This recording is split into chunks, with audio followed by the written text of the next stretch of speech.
Start. আদাব, আমি সুপর্ণা রায়, প্রভাষক, রসায়ন বিজ্ঞান বিজ্ঞান বিভাগ, একটি সরকারি কলেজ। আমার সেই ছাত্রছাত্রীরা অনলাইন ক্লাসে তোমাদের স্বাগতম। আশা করি ভালো আছো। আজকে আমরা যে অধ্যয়নের কথা বলবো সেটা হচ্ছে রাসায়নিক পরিবর্তন। গত ক্লাসেও তোমাদেরকে বুঝিয়েছি, কিন্তু বলেছিলাম যে এই ক্লাসে আমাদের ইকুয়েশন সম্পর্কে কথা বলবো। তো গত সপ্তাহে আমরা রাসায়নিক পরিবর্তন কি অনেক ডিটেলসে অনেক কিছুই আমরা জেনেছি। তো আজকে আমরা যেই বিষয় নিয়ে কথা বলবো, টপিকটা নিয়ে কথা বলবো, সেটা হচ্ছে কি ভরক্রিয়ার সূত্র। হ্যাঁ, ভরক্রিয়ার সূত্র, কেপি কেসি রাশিমালা, কেপি কেসি কি, কেপি কেসির মধ্যে সম্পর্কটা কি, ঠিক আছে, এগুলো নিয়ে আজকে আমরা ইন ডিটেলসে কথা বলবো। হ্যাঁ, তো আশা করি তোমরা মনোযোগ সহকারে দেখবে, ঠিক আছে। আচ্ছা, এখন আমরা প্রথমেই জানতে যাচ্ছি কি ভরক্রিয়ার সূত্রটা কি। হ্যাঁ, ভরক্রিয়ার সূত্র কেপি কেসি আলোচনা করতে গেলে আমরা প্রথমে আসতে হবে ভরক্রিয়ার সূত্রটা কি। ভরক্রিয়ার সূত্র হচ্ছে নির্দিষ্ট ভরে পূর্ণ বিক্রিয়ার গতির হার, অর্থাৎ আমরা নির্দিষ্ট তাপমাত্রার কাছে পূর্ণ বিক্রিয়ার গতির হার উপস্থিত শক্তি উৎপাদিতে সেগুলো কি হবে, সমানুপাতিক হবে। দেখো, আমরা এখানে আজকে আলোচনা করছি কি কেপি কেসি। কেসিটা কি মোলার ঘনমাত্রার সাম্যাঙ্ক কেসি, মোলার ঘনমাত্রার সাম্যাঙ্ক কেসি রাশিমালা, ঠিক আছে। আর যখন আমরা আংশিক চাপের সাম্যাঙ্ক বলবো তখন বলবো কি কেপি, কেপি। এখন আমি প্রথমে যাচ্ছি কি তোমাদের মোলার সাম্যাঙ্ক ঘনমাত্রা কেসি এর রাশিমালা। ধরো আমরা কি বহুমুখী বিক্রিয়া A plus B C plus D, বহুমুখী বিক্রিয়া ছিল, তো আমরা গত ক্লাসে পরিচিত হয়েছি। তো এখন হচ্ছে এখান থেকে আমরা দেখবো যে সম্মুখ বিক্রিয়ার গতিবেগ, অর্থাৎ কি rate of forward reaction infinity A ঘনমাত্রা বি ঘনমাত্রা। এই যে আমরা এই চিহ্নটা, সেটা কিন্তু ঘনমাত্রা প্রকাশ করি, ঠিক আছে। তাহলে এখানে হচ্ছে ফরওয়ার্ড রিঅ্যাকশনের ঘনমাত্রা, আর এটা কি ব্যাক ইনটু ইকুয়াল টু, আমরা ধ্রুবকটা তুলে দিয়েছি, ইকুয়াল টু ধ্রুবক ফরওয়ার্ড রিঅ্যাকশন, ঠিক আছে। আর কি পশ্চাৎমুখী বিক্রিয়াটা কি আর বি, এই বি মানে কি ব্যাকওয়ার্ড রিঅ্যাকশনের বি, আর বি ইনফিনিটি ঘনমাত্রা সি ঘনমাত্রা ডি, ঠিক আছে। তাহলে কি এখানে আমি যদি সমানুপাতিকটা উঠিয়ে দিই তাহলে কি হচ্ছে ইকুয়াল টু কে টু কি সি ঘনমাত্রা ডি ঘনমাত্রা। এই যে আমরা বললাম এই যে সম্মুখী বিক্রিয়া, এটা হচ্ছে পুরোটা হচ্ছে আমার সম্মুখী বিক্রিয়া, এটা হচ্ছে কি পশ্চাৎমুখী বিক্রিয়া, ঠিক আছে। এই সবটা হচ্ছে কি আমার সম্মুখী আর পশ্চাৎমুখী বিক্রিয়ার আলোচনা আসলো। এখন আমরা যখন বলবো তখন দেখো যে আমরা জানি কি যে রাসায়নিক সাম্যাবস্থা আমরা আগে জেনেছি কি forward reaction equal to backward reaction, মানে যখনই সম্মুখী বিক্রিয়ার গতির হার এবং পশ্চাৎমুখী বিক্রিয়ার গতির হার সমান থাকবে তখন আমরা বলবো কি সেটা রাসায়নিক সাম্যাবস্থা। রাসায়নিক সাম্যাবস্থা কি হচ্ছে দেখো R F equal to R B, অর্থাৎ forward reaction equal to backward reaction. এখন যদি আমি মানগুলো বসাই, ধরো কে ওয়ান, হ্যাঁ, আর এফ এর মান কি কে ওয়ান এ ঘনমাত্রা বি ঘনমাত্রা, আর আর বি কিসে কে টু ঘনমাত্রা সি ঘনমাত্রা ডি ঘনমাত্রা, K one by K two equal to কি উৎপাদ। এটা কিন্তু আমরা জানি উৎপাদের ঘনমাত্রা উপরে যাচ্ছে আর বিক্রিয়কের ঘনমাত্রা কি হচ্ছে নিচে আসছে, ঠিক আছে। তাহলে এই পুরাটাকে আমরা পরেটাকে বলবো কি কেসি, এই ধ্রুবকটাকে আমরা বলবো কেসি কনস্ট্যান্ট, অর্থাৎ কিসের সম্মুখী বিক্রিয়ার, অর্থাৎ কেসি। আমি পুরাটা বলছি কি মোলার ঘনমাত্রা এই সাম্যাঙ্ক কেসি, কি সাম্যাঙ্ক কেসি। সাম্যাঙ্ক কেসিটা কি আসতেছে দেখো সিডি, আমি আগে বলেছি যে উৎপাদ, তাহলে ঘনমাত্রা উৎপাদিত বস্তুর মোলার ঘনমাত্রার গুণফল এই যে সি আর ডি, উৎপাদিত বস্তুর ঘনমাত্রা এই যে দুটার ঘনমাত্রার গুণফল বাই এই যে এবি, এবি কি বিক্রিয়ায় অংশগ্রহণকারী বা বিক্রিয়ক, তাহলে কি বিক্রিয়ায় অংশগ্রহণকারী মোলার ঘনমাত্রার গুণফল। ক্লিয়ার? এখন আমরা কি বলছি এখান থেকে আমি কি পেলাম কেসি, এখান থেকে কি পেলাম কেসি। কেসির পরিবর্তে এখন যদি দুটি বস্তু এ ও বি এর পরিবর্তে 2 মোল, তাহলে এখানে আমি একটা পেয়েছি, এখানে 2 মোল এ 1 মোল বি 1 মোল সি 1 মোল ডি যদি নেই, তাহলে আমি দেখো এখান থেকে কেসি আমি কি করবো 2 মোল, তাহলে দেখো উৎপাদ ঠিক উপরে যাচ্ছে সি ঘনমাত্রা ডি ঘনমাত্রা, আর বিক্রিয়ক বা অংশগ্রহণকারী বিক্রিয়ক সমূহ কি এর ঘনমাত্রা আর কি বি ঘনমাত্রা। এখন একটা জিনিস খেয়াল করে এখানে কিন্তু আমি 2 মোল ইউজ করেছি, যখন আমি 2 মোল বা ততোধিক মোল ইউজ করবো তখন দেখো এই মোলটা কিন্তু স্কয়ার হিসেবে চলে গেছে। আগে কিন্তু আমি এটা পাই না, আগে কিন্তু আমি শুধুমাত্র একটা পেয়েছি, যখন একের অধিক মানে 2 মোলে চলে যাবে তখন কিন্তু আমার এটা কি হবে স্কয়ারে চলে যাবে। ক্লিয়ার? ওকে, এখন হচ্ছে বিভিন্ন উপাদান বিশিষ্ট যদি আমরা সাধারণ একটু বহুমুখী বিক্রিয়া মানে অর্থাৎ এখানে যা দুইয়ের অত্যধিক অনেক মোল আছে, তখন হচ্ছে আমরা কি একটি সাধারণ বহুমুখী বিক্রিয়া যখন আমরা মানে আমরা নিয়ে আলোচনা করব, তখন দেখো যে এ প্লাস বি প্লাস সি, এটা হচ্ছে কি একটা হচ্ছে মোল সংখ্যা আর হচ্ছে কি আমরা বিক্রিয়ক। দেখো আমি যদি করি তাহলে এসি থেকে আমার কি আসছে এল ঘনমাত্রা, তাহলে কি মোল সংখ্যা উপরে এগুলো পাওয়ার হিসেবে কি যাচ্ছে মোল সংখ্যা গুলা, ঠিক আছে। এম মোল সংখ্যা আর হচ্ছে ঘনমাত্রার উপর থাকছে মোল সংখ্যা, নিচে এই ঘনমাত্রা বি ঘনমাত্রার উপর থাকছে মোল সংখ্যা। ক্লিয়ার? এখন হচ্ছে আমার পুরোটা হচ্ছে কিসের কেসি রাশিমালা ফুল। এখন আমি কেসিটা কি মোলার ঘনমাত্রার সাম্যাঙ্ক কেসি রাশিমালা, এটা এখন আমার কমপ্লিট হলো। এখন আমি যাব আংশিক চাপে সাম্যাঙ্কের রাশিমালা। কি বললাম? আংশিক চাপে সাম্যাঙ্কের রাশিমালা, এটা কি আমরা বলবো কেপি। কেপি এটা ছিল কি কেসি, এটা হচ্ছে কেপি। যখন আংশিক চাপ বলবো তখনই কিন্তু কেপি এসে যাবে। আংশিক চাপে সাম্যাঙ্ক, যখন আংশিক চাপে সাম্যাঙ্ক হবে তখন কিন্তু কি হবে কেপি। কেপি সাম্যাঙ্কের রাশিমালা। এখন এটা আমার একটা সূত্র আছে কি, যে বিক্রিয়ার গতিবেগ ইনফিনিটি বিক্রিয়ক সময়ের আংশিক চাপ। আবার বলছি, বিক্রিয়ার গতিবেগ ইনফিনিটি বিক্রিয়ক সময়ের আংশিক চাপ, অর্থাৎ গতিবেগ যখন বাড়বে বিক্রিয়ক সময়ের আংশিক চাপ তত বাড়বে। এখন আমি যদি আগের মতোই আমি যদি উভমুখী বিক্রিয়া কি একটু উভমুখী বিক্রিয়া নিয়ে আলোচনা করি, তাহলে দেখবে কি এ প্লাস বি এটা হচ্ছে কি বিক্রিয়ক আর সি প্লাস বি হচ্ছে উৎপাদ। তো এটা হচ্ছে এ বি আংশিক চাপ আমার কি হচ্ছে দেখো পি এ পি বি, এটা কিসের পি এ মানে কি এই সমমুখী বিক্রিয়ার আংশিক চাপ হচ্ছে কি এর আংশিক চাপ পি এ, বির আংশিক চাপ পি বি, সির আংশিক চাপ পি সি আর হচ্ছে ডির আংশিক চাপ হবে পি ডি, নাকি? সমমুখী বিক্রিয়া কোনটা? এই যে এটা, এটার গতিবেগ কি হচ্ছে আর এ, আগে বলেছি ফরওয়ার্ড ডিরেকশন, তাহলে R F infinity P A P B. Clear? আচ্ছা, তো equal to infinity equal to উঠিয়ে দিলাম K1 PAPB। হ্যাঁ, তারপর কি পশ্চাৎমুখী বিক্রিয়ার গতিবেগ। পশ্চাৎমুখী বিক্রিয়া কোনটা? এটা। তো পশ্চাৎমুখী বিক্রিয়া কি ব্যাকওয়ার্ড ডিরেকশন, এই যে আরবি ইনফিনিটি পিসি আংশিক চাপ সি আংশিক চাপ ডি ইকুয়াল টু কি ইনফিনিটি উঠিয়ে দিলাম ইকুয়াল টু K2 PCPD। আবার আগের মতো সেম আমরা কি জানি forward direction equal to backward direction, অর্থাৎ RF ইকুয়াল টু RD। তাহলে আমি এখানে আগের এই মানগুলো বসিয়ে দিচ্ছি K1 KPB আর K2 PCPD। এখন যদি আমি এটাকে ইকুয়েশনগুলো করি তাহলে ডিটারমিনেশন, তাহলে K1/K ইকুয়াল টু কি বেরিয়েছে? কি বেরিয়েছে? K বেরিয়েছে, ঠিক আছে, কনস্ট্যান্ট। আচ্ছা, যদি এখন আমি কি এটা আমি কি বের করলাম? KP বের করলাম। এখন যদি একটু উভমুখী বিক্রিয়ার ক্ষেত্রে আমি কাজ করি, তাহলে আগের মধ্যে যখন আমি দুই মোল নিয়ে কাজ করব তখন A প্লাস B আর কি 2C প্লাস D। সুতরাং এখান থেকে কি আসছে? কেপি আমি বের করছি। তাহলে দেখো এখান থেকে কি আসতেছে, যখন মোল সংখ্যা বিভিন্ন হচ্ছে তাহলে পিসি কিন্তু এখানে দুটা। আমি আগে বলেছি যত একের অধিক যখন মোল সংখ্যা চলে যাবে তখন সেটা স্কয়ারে চলে যাবে, তখন আমার কি হচ্ছে p square c into d. সুতরাং হচ্ছে কি পি এ, আর এখানে দেখো পিবি কয়টা হচ্ছে? দুইটা হচ্ছে। তাহলে কি মোল সংখ্যা এখানে দুই, কারণ যেহেতু দুই তাহলে স্কয়ার হিসেবে আমার চলে যাচ্ছে।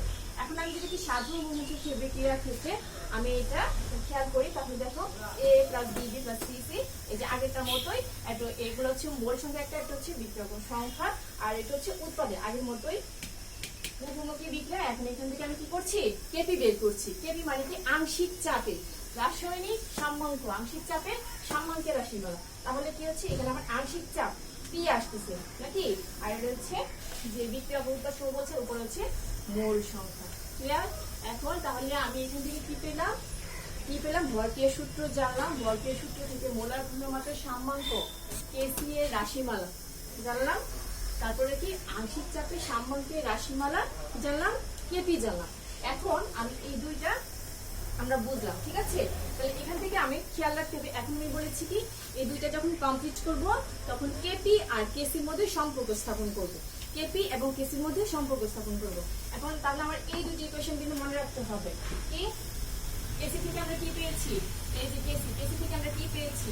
কেসি থেকে আমরা পেয়েছি কি এই ইকুয়েশন কি এল এর ঘনমাত্রার মোল সংখ্যা m। এই ইকুয়েশনটা আমরা মনে রাখতে হবে, ঠিক আছে। তাহলে আমি এখন কেপি আর কেসি সম্পর্ক স্থাপন করে দেখাচ্ছি।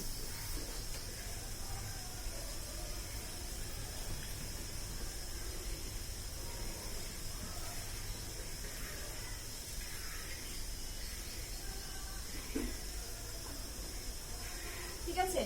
এখন আমি তোমাদের জন্য লিখছি, আমরা কি আবার একটু যখন লিখছি কেসি এবং কেপি এর মধ্যে সম্পর্ক।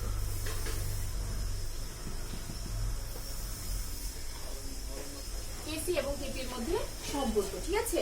কেসি এবং কেপির মধ্যে সম্পর্ক যদি আমরা আলোচনা করি তাহলে আমরা দেখি, আর কেসিতে আমরা কি পেয়েছিলাম, আংশিক চাপে আসন সম্পর্ক, দেখো এটা পেয়েছিলাম নাকি? আর কেপিতে কি পেয়েছি, আংশিক চাপে সম্পর্ক।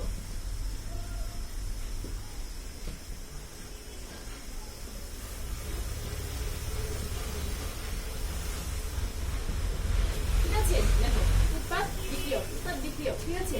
আচ্ছা, এখন আমি তোমাদের কিন্তু একটা জিনিস বলে রাখতে চাই, সেটা হচ্ছে আমি তোমাদেরকে ইকুয়েশন গুলো বুঝিয়ে দিচ্ছি। আমার খাতায় যখন থাকবে, যখন তোমরা লিখবে, সুন্দর করে নোট করবে, তখন কি করবে, সাইড নোট আমার অবশ্যই লাগবে। এখানে কেপি কি, কেসি কি, এল ঘনমাত্রায় একটু হুমুখী বিক্রিয়া নিয়ে কাজ করছি, এখানে বিচলিত হচ্ছে, এরকম এরকম সুন্দর করে আমাকে বুঝিয়ে দিতে হবে, ঠিক আছে? আমি তোমাদের সুবিধার্থে ইকুয়েশন গুলো বুঝিয়ে দিচ্ছি, ঠিক আছে? তোমরা এই যে ঘনমাত্রা, এল এর ঘনমাত্রা, এগুলো আমাকে বুঝিয়ে দিতে হবে। এ কি, এল কি, এগুলো মোল সংখ্যা আমাকে সাইড নোট দিয়ে কিন্তু বুঝিয়ে দিতে হবে খাতায়, ঠিক আছে?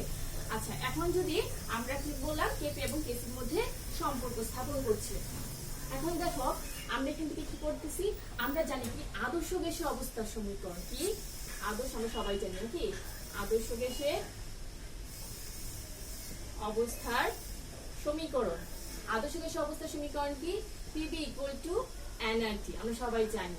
বা এখান থেকে যদি আমি পি বের করি, N by B R T, আর এন বাই বি কে আমরা কি দ্বারা প্রকাশ করতে পারি, সি আর টি, নাকি? আমরা পরিবেশ রসায়নে জেনেছি। তো এখন যদি আমি এখান থেকে কিসে বের করি, মানটা বসাই কিসে, কেপি থেকে, কেপিতে কি পেলাম, ই এল এল,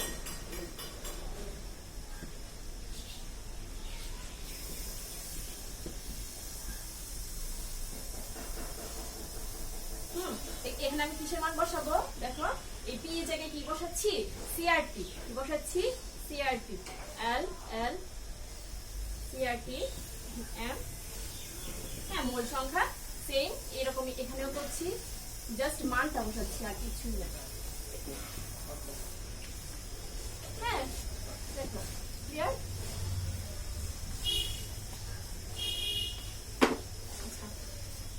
এখন দেখো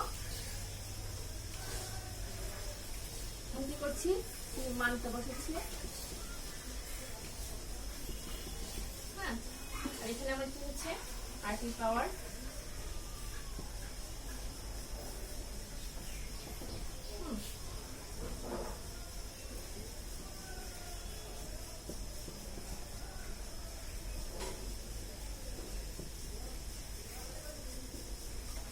ক্লিয়ার? জাস্ট মানগুলো আমি জাস্ট বইয়েতে সূত্র তুমি কি জাস্ট কনভার্ট করলাম, আমরা কিসে, মোল সংখ্যায় এগুলো আমি ট্রান্সফার করলাম, আর কিছুই না। এখানে আমরা কি হচ্ছে দেখো, তাহলে এই যে সিএলএল এই পুরাটা, এই যে পুরাটা, হ্যাঁ সিএলএল সিএমএন, এটি মোল সংখ্যা, এটা হচ্ছে মেইন, এটা হচ্ছে মোল সংখ্যাগুলা। এই যে এটা আমাকে কিছু পরিচিত লাগছে, পরিচিত কিসের সাথে লাগছে, কেসি, কেসি থেকে কিন্তু আমরা বের করেছি কি, মোলার ঘনমাত্রা, সি কি মোলার ঘনমাত্রা, কিসে মোলার, এটাকে আমরা তাহলে পুরোটা যদি আমি কেসিতে করে থাকি, তাহলে পুরোটাকে আমি কি লিখতে পারি,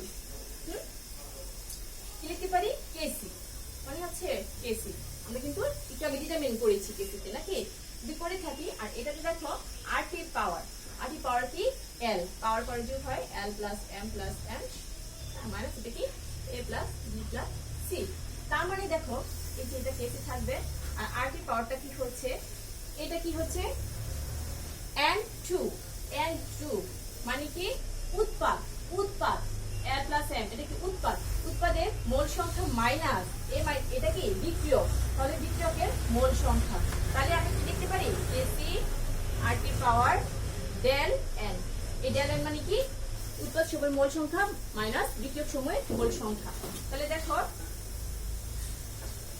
কেসি এই ডেল n কে যদি আমি, যখন ডেল n 0 হয়, যখন ডেল n 0 হয়, যখন del n 0 হয় তখন del n ইকুয়াল টু 0, তার মানে কি ইকুয়াল টু 1, del n যখন 0 হয় ইকুয়াল টু rt পাওয়ার মানে কি হবে rt পাওয়ার 0 ইকুয়াল টু 1, তাহলে kp ইকুয়াল টু kc, তাহলে কি হচ্ছে kp equal to kc। Clear? তাহলে kp kc এর মধ্যে সম্পর্ক স্থাপন হয়েছে, তাহলে আমি বলতে পারি kp এবং kc মানটা কি হচ্ছে সমান হচ্ছে। তাহলে আমি আবার এটা রিপিট করছি, kc মান দেখো আমি kp থেকে একটু আগে পেয়েছি, kp থেকে একটু আগে পেয়েছি, এখন দুটোর মধ্যে সম্পর্ক স্থাপন করছি, সম্পর্ক স্থাপন করে মধ্যে আমি আদর্শ সমীকরণটা দিলাম kp এর মধ্যে, হ্যাঁ আমার আছে জাস্ট মানগুলো বসালাম, ইকুয়েশন আসলো। এই জায়গাটা আবার বুঝিয়ে দিই একটু, কি হচ্ছে এটা আমার উৎপাদের ঘনমাত্রা মাইনাস বিক্রিয়কের উৎপাদের মোল সংখ্যা মাইনাস বিক্রিয়কের মোল সংখ্যা যদি আসে, kc equal to rt power n2 minus n মানে কি del n, del n মানে কি উৎপাদের মোল সংখ্যা মাইনাস বিক্রিয়কের মোল সংখ্যা, del n যখন 0 হয় তখন rt ইকুয়াল টু 0 পাওয়ার, তখন kc ইকুয়াল টু 1, তখন হচ্ছে kp equal to kc। Clear?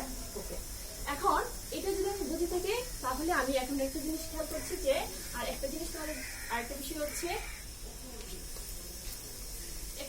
একটা উদাহরণ দিয়ে বুঝাই নাকি তোমাদের। এখন বিভিন্ন ধরনের আমাকে হোমওয়ার্ক দেখাবা যে কিভাবে, হ্যাঁ অনেক হোমওয়ার্ক আছে, আমি একটা বুঝিয়ে দিই, এই অনুপাতে অনেকগুলা তোমাদের করবা, হ্যাঁ যে এরকম ভাবে হ্যাঁ করবে অনেকগুলা।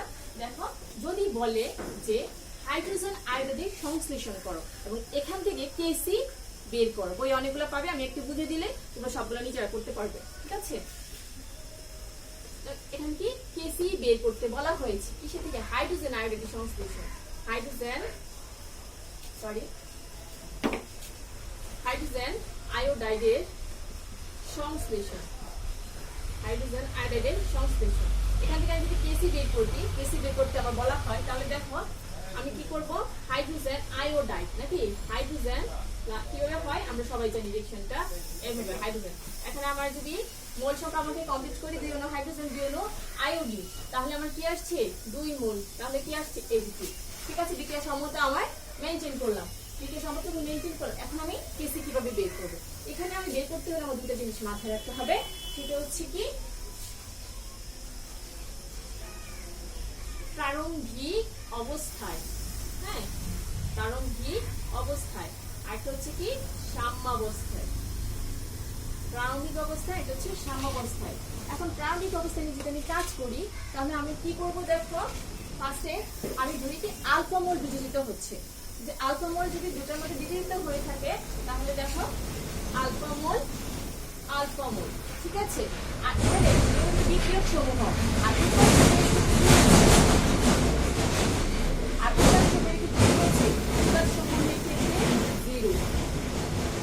ঠিক আছে, এটা হচ্ছে প্রারম্ভিক অবস্থা। যখন আমি ইনিশিয়াল স্টেজ বা প্রারম্ভিক অবস্থা, তখন আমার কি হচ্ছে আলফা মোল বিচলিত হচ্ছে, তাহলে অবিচলিত কি পরিমাণ থাকে, অবিচলিত পরিমাণ থাকে হচ্ছে 1 মাইনাস আলফা, ঠিক আছে? এখানে দুইটার মধ্যে কিন্তু 1 মোল, সেম আমার হবে 1 মাইনাস আলফা।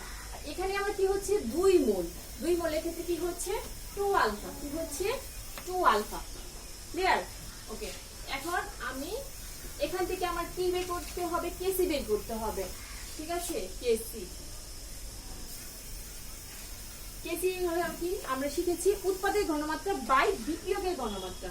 উৎপাদের ঘনমাত্রা কি, উৎপাদ হাইড্রোজেন আয়োডাইডের ঘনমাত্রা দিলাম, বিক্রিয়কের ঘনমাত্রা কি হাইড্রোজেন আর আয়োডিন।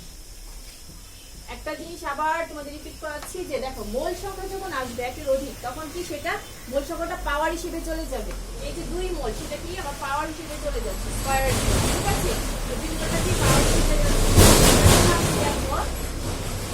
পাওয়ার হিসেবে যাচ্ছে, তখন কি হচ্ছে 2 আলফা। ক্লিয়ার? আর এটা কি এই যে মানগুলো বসাচ্ছি, হাইড্রোজেন কত 1 মাইনাস আলফা আর কি 1 মাইনাস আলফা, হ্যাঁ।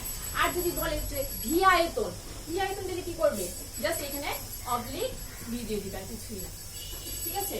এরকম ভি দিয়ে দিবে, ঠিক আছে? আর ভি আয়তন যদি না বলে তাহলে ভি আয়তন দরকার নেই, ঠিক আছে? তাহলে আমি দেখো পরে কি আসতেছে 4 আলফা স্কয়ার আর নিচে কি হচ্ছে 1 মাইনাস আলফা স্কয়ার, ঠিক আছে? তাহলে আমার কি বের হলো যে এটা হচ্ছে আমার কি বের হলো কেসি রাশিমালা।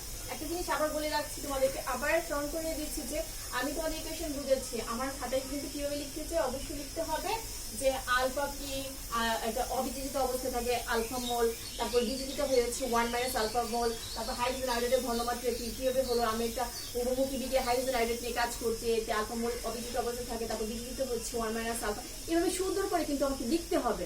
ঠিক আছে, লেখার পর তারপর কিন্তু ইকুয়েশনটা সাজাতে হবে। আমি তোমাদেরকে ইকুয়েশনটা বুঝেছি, কারণ তোমরা ইকুয়েশনে খুব ঝামেলা করে, কারণ ইকুয়েশনগুলো সবগুলো আমি বুঝিয়ে দিচ্ছি। ক্লিয়ার? আচ্ছা, এখন আমি বললাম এখান থেকে কেসি বের করো।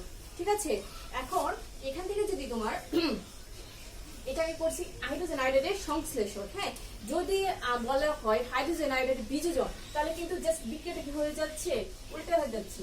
যদি বলে হাইড্রোজেন আয়োডাইডের বিযোজন বা বিয়োজন, তখন কি করছো, হাইড্রোজেন আয়োডাইডটা কি হচ্ছে, ভাঙছে কিন্তু, তাহলে কি হচ্ছে হাইড্রোজেন আর কি আয়োডিন ভাঙছে, তাহলে আমার কি হচ্ছে হাইড্রোজেন আয়োডাইড ভাঙছে, ভাঙার পরে কি হচ্ছে, তাহলে এখান থেকে হবে কিন্তু 2 আলফা, আর এখানে কিন্তু হবে আলফা আলফা। ইনিশিয়াল স্টেট হবে 0, এটা হচ্ছে ফাইনাল স্টেট হবে, ফাইনাল স্টেট হবে এরকম। ক্লিয়ার? তো একটু ডিফারেন্স কি প্রশ্ন কোয়েশ্চনে চাইছে কি লিখবা, একটু বুঝে শুনে লিখবা। ঠিক আছে, আর হচ্ছে আশা করি এগুলো তোমার কেপি কেসি সম্পর্কে ধারণা হয়েছে। আর একটা টপিকস তোমাদেরকে একটু বুঝিয়ে দিই, সেটা হচ্ছে কি যে আমরা নেক্সট ক্লাসে আরেকটা ক্লাসে এটা এই চ্যাপ্টার মোটামুটি আমাদের আমি এখন হচ্ছে তোমার কেপি কেসি সম্পর্কে আলোচনা করে দিলাম। ঠিক আছে, এখানে আশা করি কোনো সমস্যা নেই। ঠিক আছে, আর একটা টপিক তোমাদের একটু ছোট করে বুঝিয়ে দেই, সেটা হচ্ছে অ্যাসিড বিযোজন ধ্রুবক আর ক্ষার বিযোজন ধ্রুবক। অ্যাসিড বিযোজন ধ্রুবক আর কি ক্ষার বিযোজন ধ্রুবক। অ্যাসিড বিযোজন ধ্রুবকটা কি? হ্যাঁ, ধরো আমরা অ্যাসিড বিযোজন, হ্যাঁ, তো ধরো আমরা কি একটা অ্যাসিড নিয়ে কাজ করছি, তাহলে কি আসছে HA আর কি, এটা অ্যাসিড নাকি, এটাকে যদি আমি ভাঙি, হ্যাঁ, আমরা আরএনএস এর মতবাদ অনুযায়ী কি পড়েছিলাম, আরএনএস এর মতবাদ অনুযায়ী যখন ওয়াটারে কি জলীয় দ্রবণে কি দিবে, ভাঙবে, কিছু আয়নিত অবস্থায় কিছু অনায়নিত অবস্থায় থাকবে, যখন থাকবে সুতরাং এখান থেকে আমি কি নিব, এখান থেকে আমি বের করব, আমি কনস্ট্যান্ট বের করব কে নাকি, অ্যাসিড বিযোজন ধ্রুবককে কিন্তু আমরা কে দ্বারা প্রকাশ করি। আচ্ছা, তাহলে এখানে উপর যাচ্ছে কি উৎপাদ সেম, আর নিচে কি যাচ্ছে বিক্রিয়ক। ঠিক আছে, দেখো, তাহলে আমি যদি এটা কিভাবে করি, তাহলে দেখো উপরে কি যাচ্ছে আর নিচে। ঠিক আছে, সুতরাং আমি গোলটাকে এখানে আমি ইকুইলিব্রিয়াম দিতে পারি। ইকুইলিব্রিয়াম মানে কি, সাম্যাবস্থা, সাম্যাবস্থা। এই গোলটাকে আমি কি দ্বারা প্রকাশ করতে পারি, কে এ। ঠিক আছে, কে এ কি অ্যাসিড বিযোজন ধ্রুবক, আয়নিত অবস্থায় থাকে, কিছু হচ্ছে অআয়নিত অবস্থায় থাকে। ক্লিয়ার? তাহলে কি আমরা জানি যে আরএনএস এর মতবাদ অনুসারে এখন আমি একটা দুর্বল অ্যাসিটিক অ্যাসিড ইউজ করতে পারি। ধরো অ্যাসিটিক অ্যাসিডকে যদি ওয়াটারে, হ্যাঁ, কিছু পরিমাণ আয়নিত অবস্থায় থাকে, কিছু থাকে অআয়নিত অবস্থায়। উদাহরণ দিলে একটু কমপ্লিট বোঝাবো, দেখো CH3 এটাকে আমার কিছু আয়নিত অবস্থা থাকে, কিছু আয়নিত অবস্থা থাকে। ঠিক আছে, এরকম এই উদাহরণটা দিলে ক্লিয়ার। তাহলে আমি কি এটা এই পুরোটা হচ্ছে আমার অ্যাসিড বিযোজন ধ্রুবক। আর ক্ষার বিযোজন ধ্রুবক কি সেম, আমরা ক্ষার বিযোজন ধ্রুবক যখন আমরা করি তখন এখানে আমি কি জাস্ট কেবি বের করবো, কি কেবি বের করবো। ঠিক আছে, কেবি বের করবো কেন, এখানে হচ্ছে আমি কি করছি, এইচে আমার কি এখানে আমি BOH ইউজ করবো, তাহলে কি আমার এখান থেকে কেবি বের করবো। ঠিক আছে, তো আশা করি তোমরা এই ক্লাসে আমরা অনেক কিছু জানতে পেরেছি। এখানে আমরা আজকে কি জানলাম, আজকে আমরা জানলাম যে কেপি বর্গের সূত্র কি, তারপর হচ্ছে ধরো রাসায়নিক, তারপর হচ্ছে রাসায়নিক সাম্যাঙ্ক, কেসি বের করলাম, কেপি বের করলাম, কেসি কেপির মধ্যে সম্পর্ক বের করলাম, তারপর হচ্ছে আমরা বিভিন্ন ধরনের দিলাম, কেসি বের করবো, হাইড্রোজেন আয়োডাইড সংশ্লেষণ দিলাম। হ্যাঁ, তো দেখা যাচ্ছে যে আমরা এখান থেকে আজকে ক্লাসে আমরা অনেক কিছু শিখেছি। তো সামনের ক্লাসে আমরা অনেক কিছু শিখবো। তো নিয়মিত বাসায় পড়ালেখা করবে। আর আমি কিন্তু ক্লাসে সবসময় যে কথাটা বলি, আমার সাবজেক্টে কেমিস্ট্রি কিন্তু প্রতিদিন তোমার 3 থেকে 4 ঘন্টা পড়তে হবে। হ্যাঁ, যে ম্যাডাম কাহিল লাগছে, ভালো লাগছে না, এসব বলে কিন্তু চলবে না, ঠিক আছে? এখন তোমাদের মাথায় রাখতে হবে যে সময় নষ্ট হচ্ছে, এই কথা মাথায় রাখতে হবে না, সময়কে কাজে লাগাচ্ছি, ঠিক আছে? এই কথাটা কিন্তু মাথায় থাকতে হবে। আশা করি আমরা দেখা করবো। আচ্ছা ঠিক আছে, অনলাইন ক্লাস নিয়মিত চালু থাকবে, তোমরা নিয়মিত পড়তে থাকো, ভালো থাকো, সুস্থ থাকো, ঠিক আছে? ভালো।